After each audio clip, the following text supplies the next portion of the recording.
Hello everyone, I'm with me, and today I'm going to be discussing this debate that I had. I was in my classroom, and we were assigned the task to make bills to propose, stuff like marijuana being legal, prostitution being legal, lowering the drinking age, whatever. Bills like that. We were supposed to make 5 for each person, and the bill that I made, one of them at the very least, was to remove God from the Pledge of Allegiance. So once we proposed the bills, a few days later we had to debate the bills in our own committee to see which ones were going to pass. There are like 4 committees. Each committee got their own set of bills to pass. One of the sets being about laws, one of the sets being about rights. So anyways, my committee got the money set. We were talking about negotiating. Prostitution was a really heated debate that we had in our committee, but we didn't end up passing it. So eventually, out of nowhere, since we were done, one of the committees decided, hey, we can't vote on this, so they just gave it to us. The thing that they couldn't vote on was God being removed from the Pledge of Allegiance. Now, that bill was, out of the 5, it was probably the most provoking bill that I sent. It's a bill that I, at least, if I didn't get any other bill sent, I at least wanted this one to send. So in our committee, we started discussing. I said, in the public education system, we say the Pledge of Allegiance as kids, right? And yes, I understand we don't have to say it. But because of the environment that you're in as a little kid, you're basically peer pressured into saying one nation under God, even though you probably have no clue who God is. But they argued, again, oh, you don't have to say it.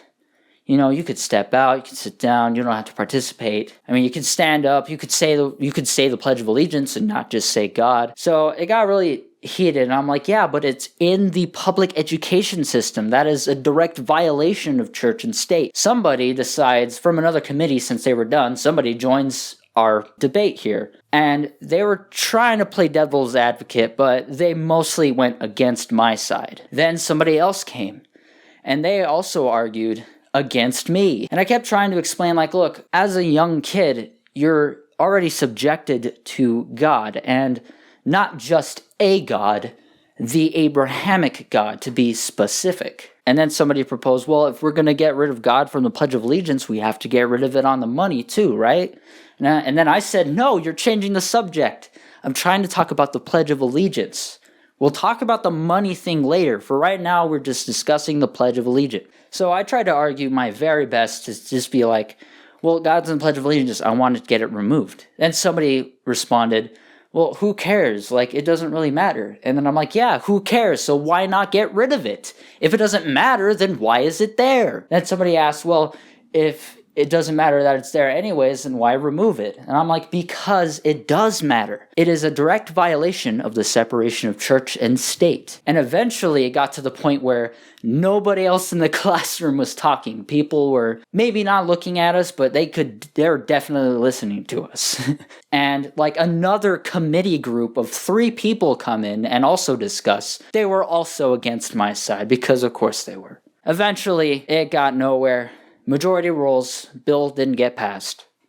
I was really disheartened and saddened, but at the same time, I was actually really happy. At the same time, it was really weird. Even though I basically lost, it still felt good, I at least got to argue my position, and nobody was telling me oh, well, you don't believe in God, you're an asshole. No, it wasn't like that at all. We were strictly on God being in the pledge. Some people try to change it to the money thing, but I kept it back to the pledge, because that's what we're talking about. And somebody even mentioned, hey, well, if you're being persecuted, if you're being forced to say the pledge, then I understand why you want to stop that. You don't want people getting persecuted, but I don't want God removed. Either way, they were really respectful, They didn't get angry at me, even though I got kind of heated. I didn't get angry at them, so it was pretty crazy. It was a really weird experience, and the teacher loved it. It was interesting. It's exactly what he wanted. He wanted a heated discussion, and well, that's what he got. No fists were thrown. It wasn't that ridiculous. It really felt isolating when everybody was against you. At least everybody that was speaking up was against me. I knew somebody in there who wasn't necessarily religious, but they didn't say anything. And I'm just like, come on, please help me out here.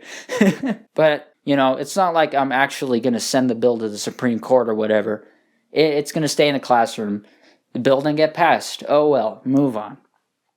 But it was a really cool and interesting experience, and definitely something that I'd like to participate in again. And, that was honestly the first time I've ever live debated someone. Mind you, it wasn't someone, it was a bunch of people. But it was the first time I've ever actually defended my position and also attacked a position as well. It felt kind of cool, like knowing what you were talking about and then just discussing it with people, debating it with people. But it felt kind of like we went nowhere. It still stayed on like who cares if it's in the pledge, as long as you're not being forced to say it. Who cares if God's in there? And it didn't change from there. But at the same time, it was still a cool experience. So I just want to share this with you guys. It was really cool. And I figured, hey, why not share it? So I hope you guys enjoyed the video. Please leave a like if you did. And yeah, that's pretty much it. Bye-bye.